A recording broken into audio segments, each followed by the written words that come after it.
सोलापूर जिया news, परिवर्तनाची लाट. अन्यायग्रस्त बहिणीस मिळाला कुटुंब निवृत्ती वेतनाची भेट.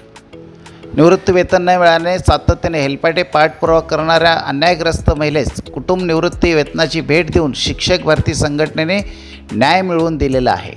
पिराजी लक्ष्मण इंगोले हे मंगळवेढा तालुक्यात सेवेत असताना 2019मध्ये मयत झाले.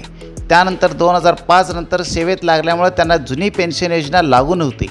2023मध्ये शिक्षक भरती संघटनेकडे हा विषय आल्यानंतर संबंधित शिक्षक संघटनेने मंगळवेढा पंचायत समिती व शिक्षण विभाग सोलापूर यांच्याकडे सातत्याने पाठपुरावा करून नवीन शासन धोरणानुसार कुटुंब निवृत्ती वेतन देय असल्याचे पुरावे देऊन संघटनेने पाठपुरावा केले.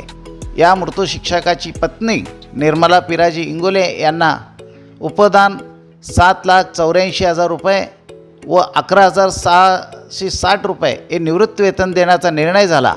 या निर्णयाचा आदेश अन्यायग्रस्त महिलेस मिळाला. यासाठी शिक्षक भारती संघटनेचे जिल्हाध्यक्ष सुजित कुमार काटमोरे, जिल्हा प्रवक्ता विजयकुमार गुंड यांचे अत्तर सर आदी उपस्थित होते.